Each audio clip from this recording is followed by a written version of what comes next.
I'm Taryn Lupo with TarynLupo.com, and stay tuned because we're about to learn all about balloon festivals. The first one I'm going to take you to is in Statesville, North Carolina. This is one of the largest ones on the East Coast, and Kate and I got out to see some of the cool balloons that were featured here. Some of them were really interesting, like I wasn't sure if this guy's a diver or an astronaut or what he is. The best part is when it started getting dark. They do a thing called the glow where everybody tries to light up their balloons at the same time, and you can see some pictures of it here. It's really pretty. The next one we went to was in a small town in Hillsborough, New Hampshire. Now this one was a lot of fun, and it had a lot of the small town things, like there was a carnival there, it had all kinds of rides, and there was also events there that were truly small town events. You'll see what I'm talking about in a minute, and if you're from a small town, you probably have similar events in your own town. There was actually quite a number of rides here at this festival. Of course, Kate was trying to wrangle herself a ride on the kiddie train. And then we moseyed over to the lawnmower pulling. Now, if you've never heard of this, people actually have different sized lawnmowers and they compete and they modify these lawnmowers so they can pull a whole bunch of weight. It's a real sport. I'd never even heard of it before. So they have a track and everything, and they lay it out, and this guy comes out and cleans the track and smooths down the dirt. And it's just like a mud pulling event. These guys here are racing the smallest kind of lawnmowers. This is the first class.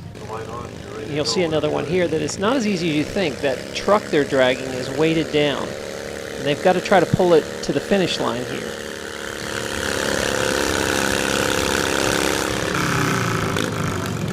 Full environment, making a lot of noise, but not pulling all that well. You'll notice some of these guys use a bungee cord. We also caught up to our friends from Terrapin Glass, and you can watch the story all about them if you click this little tab right here. I had finally made my way over to the balloons and got to sneak peek inside this cockpit here, and you can see there's just really a wicker basket with some tanks. Kind of crazy. I had no idea it was so raw still. I mean, you'd think that like there would be more to it, and no, it's still kind of ancient technology. You're flaming up gas and riding into the sky on a hope and a prayer. What's crazy is when you talk to the pilots and you ask them where they're going to land, they tell you they don't know. They just kind of have a general direction they think they're going to go, and when they run out of gas, they put it down in a field if they can find one. I find that kind of crazy, but hey, I guess that's ballooning and how it's done. One of the cooler parts is watching them blow the balloons up. They just kind of lay them out and then start blowing hot air into them, large amounts of it. And of course they have help. They have handlers so these balloons go up the right way and don't get tangled. At this festival, the pilots didn't even charge. They just asked for volunteers to go up, and a bunch of people hopped in the baskets. It was pretty crazy. I'm going to go quiet for a minute so you can hear the sounds of the fire here.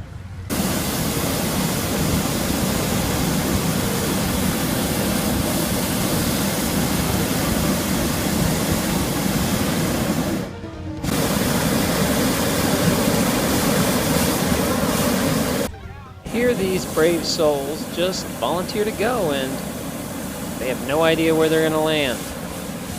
Actually, I think they said a truck or a van follows them so they can pick it up.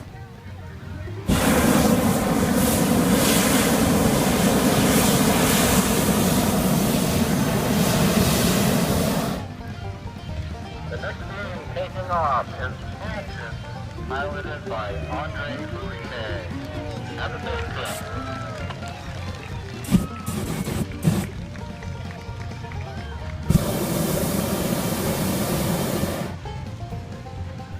It was fun to watch them lift off and just drift over the trees way off in the distance.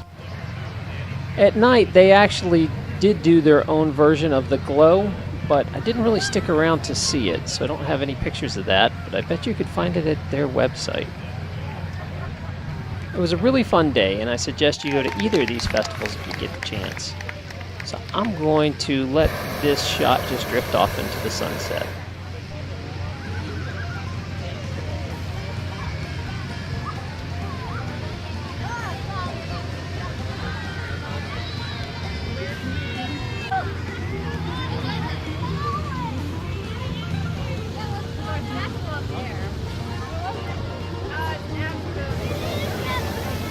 Also, don't forget to subscribe. If you haven't subscribed to my channel, I've got a lot of different stories on there. Everything from health stories to documentaries, all for free. Also, please give this video a thumbs up, a like, a share, or even comment below if you have something to add.